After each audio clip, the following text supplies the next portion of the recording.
عشنا طول عمرنا بنستخدم المساحه غلط. شيلي جلده المساحه وتعالي ما اقولك على فكره عبقريه بجد هتدعي لي ليها. فيديو النهارده مليان افكار حلوه جدا، تابعوني للاخر، ما تنسوش اللايك يا حلوين، ويلا بينا نبدا الفكره الاولى مع بعض. هاتي شوكه كده وشويه ملح وتعالي ما اقولك على فكره خطيره جدا. هتجيبي علبه بلاستيك عاديه خالص، وبعد كده هتحطي الشوكه على النار بالشكل ده، وبعد كده بص عايزاكم يعني تاخدوا بالكم كده وانتوا بتحموا الشوكه، يعني عشان ايديكم يا جماعه. بعد كده هتخرمي العلبه بالشكل ده، وعايزه اقول لك الفكره دي حلوه قوي، ممكن تعمليها كل اسبوع، ممكن تعمليها كل 10 ايام. بعد كده لما تخرميها هتشيلي الغطا وتحطي كده شويه من الملح العادي خالص اللي احنا بناكله كده، وبعد كده هتحطي شويه من الدوني او اي معطر موجود عندك كده سايل، بتبقى ريحته حلوه قوي انت بتحبيها، يعني لو حتى مش عندك دوني. بعد كده هتقلبي بالشوكه كويس جدا، هتحطيها في اي ركن انت عايزه تكون ريحته حلوه، هتحطيها في الدولاب جنب الهدوم. عايزه اقول لكم بتخلي ريحه المكان اللي موجوده فيه حلوه جدا، جربوها ان شاء الله تعجبكم.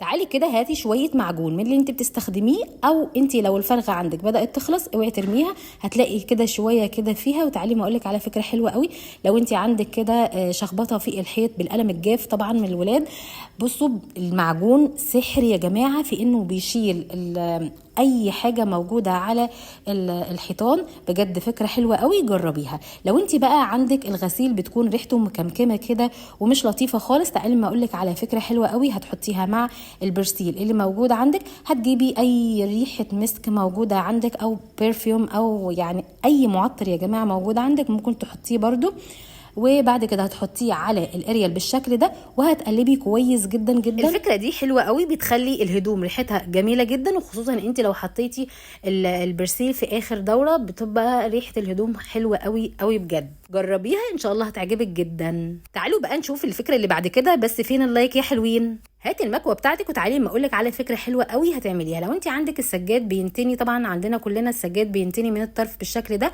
هاتي بقى اي فوطه مبلوله فيها ميه بالشكل ده، وبعد كده سخني المكوه بس على درجه حراره مش عاليه قوي علشان ما تحرقش الفوطه، وبعد كده مشي كده على السجاد مره واثنين وثلاثه، ان شاء الله كده السجاده هتبقى بالشكل ده وحلوه قوي، جربيها ان شاء الله هتعجبك جدا. الفكره اللي بعد كده، لو انت عندك الحله سخنه اوعي ابدا تشيلي الحله بفوطه كده يا جماعه فيها ميه، لان درجه الحراره بتوصل لايدك وبجد هتتلسعي. فالحل ايه؟ ان انت تجيبي فوطه ناشفه عاديه خالص، لان الفوطه المبلوله فيها ميه بتنقل درجه الحراره لجسمك وبعد كده هتتلسعي بجد.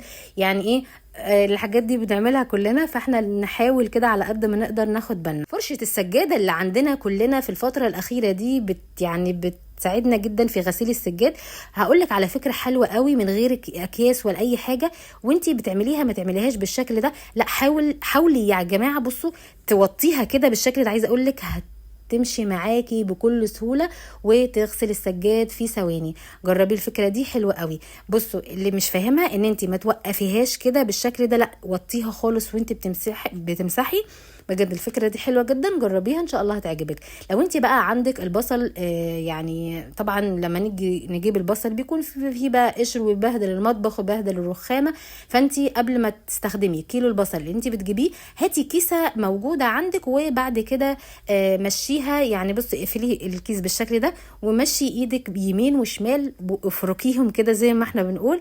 عايزه اقولك الحركه دي هتساعدك جدا ان القشر بتاع البصل بيتشال بكل سهوله، وبقى بتيجي تستخدمي البصله كده وتحطيها في المطبخ في درج المطبخ عندك ومش هيبهدل الدنيا خالص. بصوا بتبقى شكلها حلو قوي ومش هتبهدل الدنيا خالص من غير ولا قشر. جربيها ان شاء الله تعجبك، لانها يعني من الحاجات اللي بتتعبنا قوي واحنا بنطبخ في المطبخ. فين الناس بقى اللي ما عملتش اللايك علشان احنا بنتعب قوي في الفيديوهات؟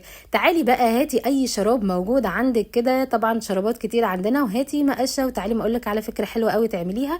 هتجيبي الشراب وبعد كده هتحطيه في المقشه بالشكل ده، وطبعا هتيجي بقى على السقف دي بقى يا جماعه زي الزعافه كده، بس احسن كمان لان الشرابات اللي شبه دي او اي شراب بتمسك فيه كل الاتربه اللي موجوده فوق وبتساعدك جدا. تعالي بقى لو المونوكير عندك بتاع الاظافر وقع منك سواء على السجاده سواء او على البلاط بالاصح يعني، ويعني محتاره هتشيليه بايه. طبعا ما ينفعش تمسحيه لانه بينشف خالص، مش هتعرفي تشيليه، خصوصا يعني المونوكير اللي ما بتشالش. طيب الفكره دي حلوه قوي. هتعملي ايه؟ هتروحي جايبه شويه ملح عادي اللي احنا بنحطه على الاكل، في ثواني كده تحطيهم على المونوكير اللي اتدلق.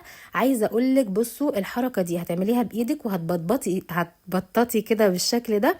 الحركه دي يا جماعه بتخلي الملح يتشرب المونوكير، كل المونوكير، فبالتالي المونوكير يعني مش هيجمد، لانك انت لو سبتيه فتره بيجمد خالص ومستحيل يتشال الا باسيتون او بسلك بقى وتخربشوا الرخامه وبالشكل ده. بصوا بتتفتفت والملح بيتشرب كل المونوكير. بصوا يعني في ثواني كده، ما تسيبوش علشان ما ينشفش. الحركه دي حلوه قوي، خصوصا المونوكير سواء على السجاده او على البلاط. جربيها ان شاء الله هتعجبك جدا، وما تنسوش اللايك بقى يا جماعه. طيب تعالوا بقى نشوف الفكره اللي بعد كده. لو انت بقى عندك عارفه الاكياس بقى، سواء مكرونه شيبس او اي حاجه، عارفه اللبيسه بتاعه القلم دي، اوعي ترميها. حلوه قوي في ان هي تقفل اي كيس موجود عندك، بجد فكره حلوه قوي، زي كده حاجات او مشابك بتاعه ايكيا، وطبعا موجوده كلنا وبنرميها ساعات. لو انت عندك بقى الكيس ده جايبه فيه شميز او اي حاجه او بدله او اي حاجه، اوعي ترميه. بصوا يا جماعه انا مجمعه فيه حقيقي كل النقابات اللي موجوده عندي. لو انت مثلا عندك شرابات عايزه تعينيها بعيد، بصوا الكيس ده حلو قوي، كمان ممكن تعلقيه في الدولاب، او ممكن تحتفظي بالكريمات بتاعتك باي حاجه بعيده عن الادراج وكده، بعدله الادراج. بصوا جمعت فيه كل النقابات اللي موجوده عندي، بجد حلوه قوي ان هو ساعدني ان انا الاقي النقابات بتاعتي بكل سهوله. بجد الفكره دي حلوه قوي، جربيها ان شاء الله هتعجبك. بصوا يعني بيتربط في كل سهوله، ممكن تحطيه بقى في الدولاب، تحطيه في اي مكان زي الشماعه كده. فكره حلوه قوي، جربيها. انا اساسا كنت برمي الاكياس دي، لكن لا ما ترميهاش بعد كده، يعني حلوه قوي في الاستخدام. تعالوا بقى نشوف الفكره اللي بعد كده. اكوي كده كل الاكياس اللي موجوده عندك، وتعالي ما اقول لك الحركه دي تعملي بيها ايه. هتجيبي الاكياس سواء اللي فيها المكرونه بسله او قصدي اي حاجه او بقوليات، هتروحي جايبه اي ورقه موجوده عندك وتتنيها بالشكل ده، وبعد كده هتجيبي المكوى على درجه حراره منخفضه مش عاليه قوي عشان ما تسيحش الكيس، وتكويها بالشكل ده. عايزه اقول لك هتقفل اي كيس فيه بقوليات موجود عندك. تعالوا بقى نشوف الفكره الاساسيه. عشنا طول عمرنا بنستخدم المساحه غلط، روحي شايله الجلده كده وتعالي ما اقول لك هتعملي ايه.